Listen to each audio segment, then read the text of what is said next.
It has been way too long, brother, since the last time I saw you, and it's kind of funny. I think it was your, um, maybe it was Instagram or something. Were you wearing a tuxedo and a bow tie or something?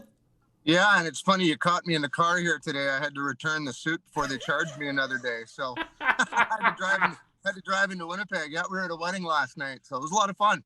Oh, fantastic, man! It's nice to see people are getting together and things like that. How have you been holding up? How's the band been holding up, man, through COVID? Because we're going like 2 years on this thing. Yeah, it was it was such a shock, right from the get-go because, it was basically like a light switch or a tap that just shut off. And as musicians that are so used to getting out on the road and playing for the fans, it was a big shock. But I think on the other hand, I know Dave and I spent a lot of time sort of reflecting on the last 20 years of Doc Walker and listening to a lot of older songs that we had and we recorded She Wants What She Wants just before COVID hit. So we were fortunate enough to sit in the studio with the players and actually have that kind of organic feel to the song, which I think, is pretty handy to have, mostly when now we're just getting back into the studio with everybody. 20 years, man, when you think about it, it was a different climate. It was a different everything. When you look at not just the legacy of Doc Walker, the legacy of Canadian country music, I always say this, man, because I've been following Canadian country music for 30 years, from my first interview to doing it today. And I've always said this, that it's like there are these moments where I feel like Canadian country music is about to explode because there are so many damn good artists. Talk a little about the legacy of Doc Walker and what I just talked about, man, because there are a lot of great artists, whether it be Oh, groups, duos, singles, whatever. yeah. And I mean, we grew up in a time where, when we were going to the Country Music Awards, it was Terry Clark, Shania Twain, Paul Brandt. I mean, it was, giant worldwide artists. I remember one of my first CCMAs, Michelle Wright was there, and I was just like, it was like seeing a queen. Yeah. And so growing up with all those great artists, and then, and I think, we really looked up to those artists, and they were great mentors to us. And being able to do a tour, a couple years ago with George Canyon and Charlie Major, that was like a dream come true. So, and they're just, it's such a tight knit community with the Canadian artists between Emerson Drive, us, Roadhammers, Aaron Burchett, George, Charlie. We're on the phone like once COVID hit. We'd be texting each other, just wanting to get back on the road and talking about what's going on. And it was just this little family of friends and fellow musicians. So to be a part of that family is pretty special for Doc Walker. And I'm going to call them this, the youngins. And I say that with respect, okay? Yeah. The youngins, the female Canadian country artists, male, like I said, it's just like every time I turn around, it's not like saying, oh, there's another, artist. No, it's another great artist. It's like it's going to Oh, explode. and it's just never ending. Like it seems to be every month and a half, 2 months, there's another artist that comes out of Canada that's shockingly good. Like, I mean, I'm glad we're established because I don't know how we make it in this business now. But to all those young artists, they better be careful. I remember the one time, it was one year we were up and coming Doc Walker. It was this up and coming band from Manitoba. And then about 2 years later, it was like veterans of Canadian country music. And then I'm like, whoa, that happened quick. And then a couple years after that, it was like legends Doc Walker. I'm like, whoa, slow down. Too fast. Oh my God! I know. I'm actually trying to remember. I think the last time, listen to me. The last time I talked to you guys was either 3 or 4 years ago, and it was over the phone. And I remember I had to do it. I was standing in a hotel when I did this call, and it was either you guys were going on tour. There was something going on around 4 years ago. Do you remember? I do remember that 4 years ago. Was that not, that wasn't the Roadhammers tour, was it? I think so. Something Yeah. special was going on around Bands, then. it was the Bands on the Run tour with There you Blackjack go. Billy. Yeah. Yeah, that That's was it. that was hard in the liver, that tour. That was a lot of fun, I gotta say.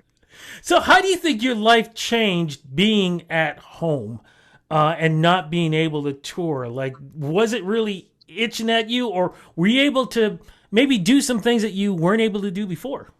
Well, yeah, like I about 8, 10 years ago, I bought some lakefront property on Lake Manitoba. So I've always loved real estate. I did a subdivision, and I had some sort of lakefront left over that I'd started a campground about 3, 4 years ago. So for me, it was, I'm not going to say it was kind of nice, because believe me, I'd rather be in a tour bus than on a tractor. But it did give me time we expanded the campground a little bit, and we got a great group of people out there that get to social distance and be outside and enjoy the sort of the beauty that Manitoba has to offer. So I was really fortunate that I really kept myself busy doing that. And it was a bit of a break from music. I mean, it's been 25 years, 30 years that Dave and I have been playing together. So, and I think, it's really funny. We did a show this summer with Dallas Smith in out in the East Coast. And, talking to the guys, there's a couple of guys from Winnipeg in the band. So we were talking to them, and it's just this newfound rejuvenation for excitement and to be in front of the fans. And we were joking around that, we used to complain about meat and cheese trays backstage, because that's all we ever had to eat. And it's like, for a year and a half, we missed the cheese and meat tray. It's like we finally get cheese and meat and buns again. I love it. Oh Yeah, man. Well, look, man, this is all about a new single. You kind of mentioned the name of it already, but I'm going to go back to it yeah, because I think it's perfect timing, especially what's been going on with the women's movement and things like yeah. that in the last 3 years. What's the name of the new single and what is it about, sir? What's called "She Wants What She Wants," and it's funny. I was in a I get in different moods at home when I'm writing, and I was in a total '80s mood. Like I'm a huge fan of the '80s country with, "Restless Heart" and the old Alabama and Nitty Gritty Dirt Oh, Band, yeah. the big harmonies, right? So I was messing around with this guitar patch that I had that sounded just like from 1986. And I came up with some melodies, and then I was thinking of song ideas. And, we always write about heartbreak and this and that. And my daughter was 9 at the time.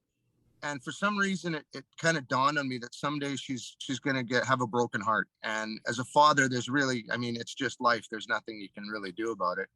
But it really kind of made me feel kind of helpless in a way, that's just life, and it's the way that things like that are going to happen. And I thought, well, how, as a father, what do you do, And I thought, well, really all I can do is try to raise her to be a very strong-minded woman, who respects herself and tries to make good decisions. And then the "She Wants What She Wants" kind of came in there in the chorus. And then I sent the song to Dave, and he rewrote pretty much all the verses, because that's what he does. He's a fantastic songwriter. Like, I just send him a bunch of garbage and he polishes it up to make sense. So I really got to hand it to him to take the initial idea that I had, and then he came back with the verses, and they just he hit me in the chest. I mean, and he hit the nail on the head on this song. So, and then being able to work with the artists in the studio and the musicians was a big deal for us too. So I'm just really proud of the way the song came out. And like you said, in this time right now, I love beer drinking country songs just as much as the next guy. Believe me, at the beach I listen to them all the time. But there is a place for some seriousness and some well written, well crafted, songs that hopefully relate and connect with people. And we definitely got that. It's funny. When did you say you wrote it originally? Well, it was probably a year and a half, 2 years ago. It was just probably 2 years ago. Yeah. So just when that feeling was really Yeah. cutting in deep, man. Yeah. Wow. Yeah. Great single, EP or an album going to follow this?